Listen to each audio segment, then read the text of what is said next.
Alrighty guys, got the 1960 LS pulled in here. And yeah, this tractor has no governor or anything, it's just a straight LS. It does have electric start on it, which for a tractor that I'm thinking about putting a snowblower on is not a bad thing. Because I can always just put a chain on it and jump over to it to start it first thing in the morning, and then after that just pull start it. But my idea is I'm going to put this MA210 snowblower or snow cannon on, and pretty much I'm going to try running an MA210 on a L, or in this case an LS this winter. So here we go. Guess do I want to get the tractor running first, or do I want to work on the snowblower some more first? I already changed the bearing in the snowblower, but yeah, just stay tuned and see how this progresses. This tractor was not this year, but it was last year I got this running, and I actually used it some. I actually broke a shank off the cultivator here, and I'm kind of getting into any of my tractors that have gardening equipment on. I'm either going to switch their purpose or do something else with them because they're not getting used for gardening. You know how that goes. But snowblower time. That's what I'm thinking. So when you think you got an easier project going, but when that project just turns out to be like everything else around here lately. I did get the drum, at least I got it to move back and forth a little bit, tapping it back and forth with a hammer. So I attempted to take the crank assembly off so I could free it up on the bench.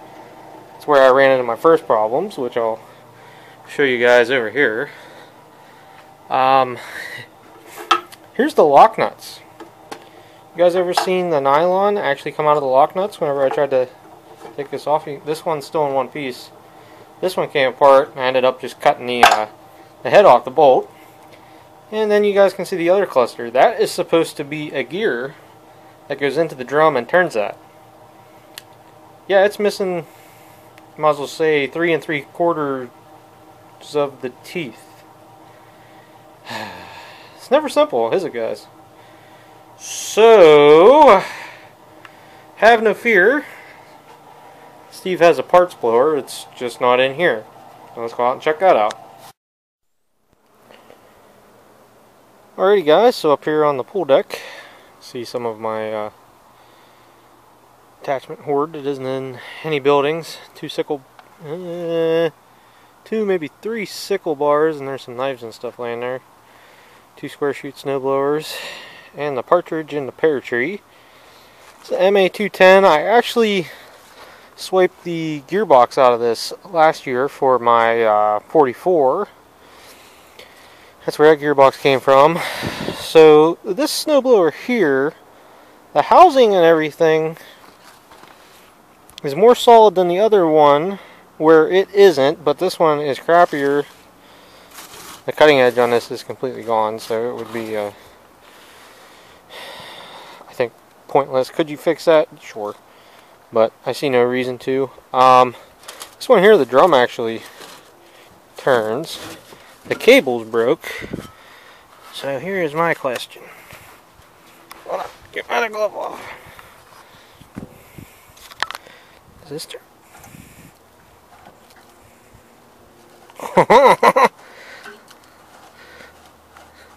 Okay, so here's what I'm going to do, guys.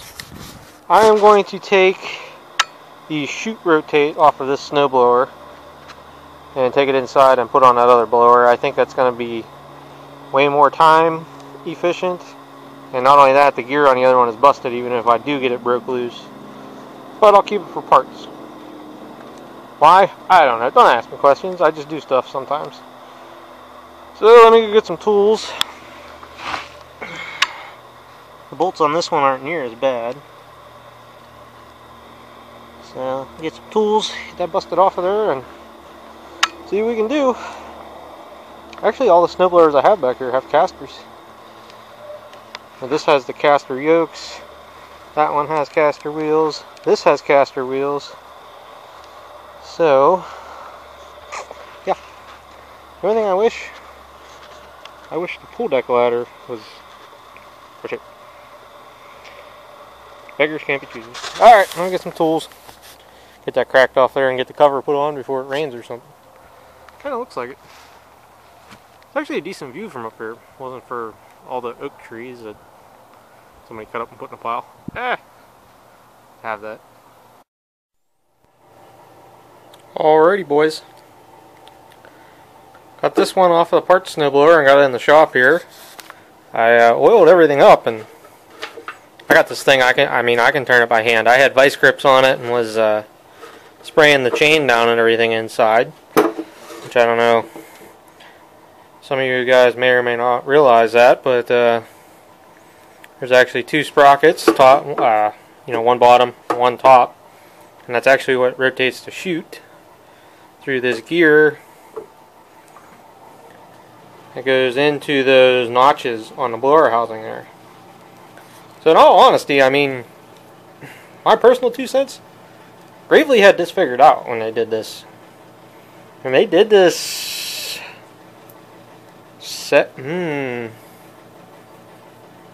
late, boy, I have to look into that a little more, but I want to say late 60s, early 70s. I'll have to look and see when the MA210s were introduced, but yeah, they were definitely good for what they were. The chute does turn, it's stiff. I figure if I put that on there and I start working it back and forth and just working some oil down in it, it'll start loosening up. Especially once you run it on the tractor some, it'll shake anything out of there that's in it. Because I've never actually spun this up with a tractor yet. So this is what we're going to try and fix today. We'll try and get the old LS running here. I want to get the snowblower squared away first, and I'll just bolt the snowblower on, and then I can work on the tractor, blah blah. So anyhow, guess we'll get that mounted up on the snowblower. Then I'll mount the blower to the tractor here. Then we'll work on getting the old LS here to run. It shouldn't take a whole lot. I remember this tractor ran good. I remember having 0 issues with it. It's got a good throttle cable on it. The choke cable worked from what I remember. Well, maybe the choke don't work. Well, that's details. I can fix that. So, alrighty, fellas. Hopefully the next segment you see is that bolted to the tractor, and we'll attempt to start the tractor, I guess.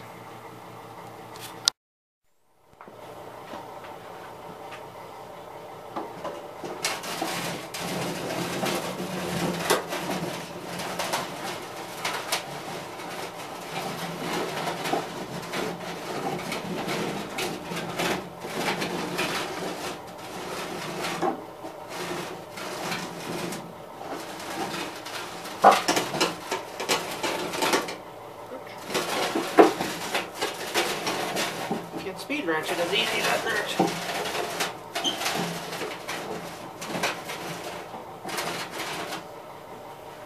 Looks good enough for me.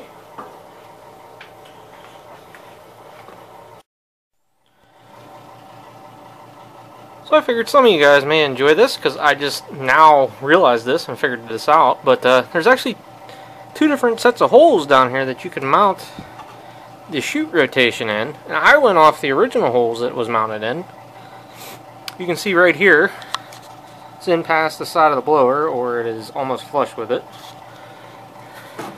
Now when you put it roughly, you guys can see how much further it sticks out. That's what caught my eye once I put it on the tractor here. I'm like, have I really been using these all these years with that sticking out past? I never realized it, but yeah, it needs to go like this. Interesting. So somebody had fooled with this snowblower before, and I honestly didn't pay attention when I took this off that there was a second set of holes. Hey, the more you know some days. Okay, so step 3 here. Step 1 was check to make sure it had oil. Step 2 was cleaned off the oil pressure gauge, so if we do get it to start, we can see what it's doing. Step 3, check to see if we got Spock. We do have Spock.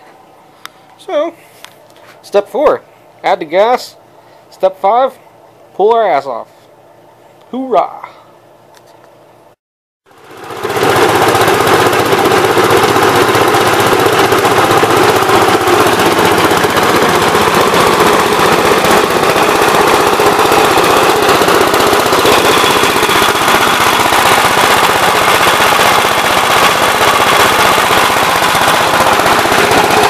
About 30 or 40.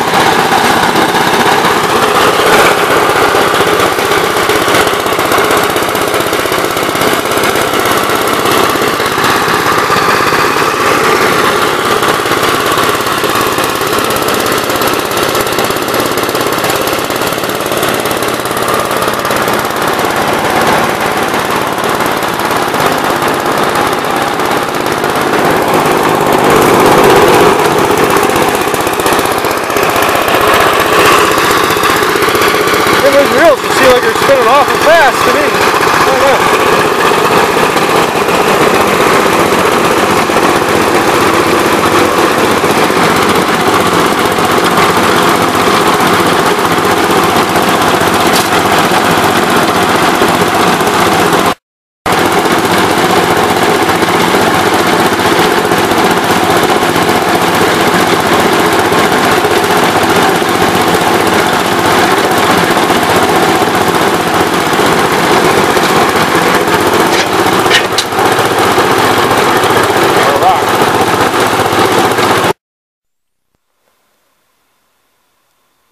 Alrighty guys, so all in all it was a success. There's one wishful thing I wish this tractor had, and that was remote PTO. I kind of didn't really think about that when I selected this, but I only have 2 LS's, and you know this is one of them, and this one has the electric start option. Like I said, if I want to throw a battery and a chain on it, I can. All that really needs to be done to the tractor is detail work. Like I need to put tire chains on it. And I forgot about, and I did kind of remember something about this after I had it running for a second. It has an oil leak somewhere down at the oil pump. And from looking at it this time and looking at it from this side, it's either one of two things. Either the oil pump housing is cracked, or the fitting, or the outlet fitting is loose, or the line is slightly loose. Because it doesn't leak any oil until it's running. And now there's, I don't know, you know, like a dollar bill size puddle underneath from where I parked it. So yeah, so I'll have to drop the hitch and look at that a little better tomorrow, but all in all, I'm liking where this is going. Should you know, should be fun to use a L/LS for snow removal. I haven't really I haven't really done that in a while. I don't know, I've just it's so much nicer when you come out and turn the key and they start, unless you turn the key and it doesn't turn over. I think all you guys can understand that. So anyhow, Steve's signing off for tonight. Till tomorrow.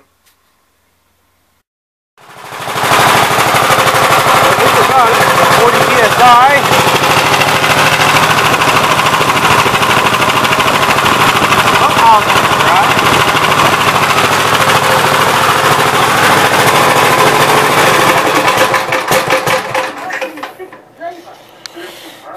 So I tried tightening the fitting up in the oil pump housing, and that didn't do diddly, even though it was loose. So I ended up putting the good old 2 wraps of Teflon on it, and it seems like that solved it. So move forward with other things.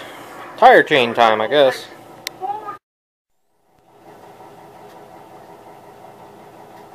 Alrighty guys, last and final piece. Got the tire chains put on. I guess I could do some details and work on the tire chains, and if I'd have done this before I put the snowblower on, I could have added a remote PTO to it, but yeah, for all the more I'm really going to use it, I think it'll be okay. So that's going to be it for the 60 LS for right now, till we get some snow. yeah, it's in the 40s and all over the place, the 50s here. Next couple days, I'm not expecting anything, so I can't even really try it out. But when that happens, I will do a video for you guys. So thanks for watching, everybody. Catch everybody on the next one, which maybe this, maybe the 53s. However, the editing guy happens to edit them and throw them up on YouTube. What are you gonna do?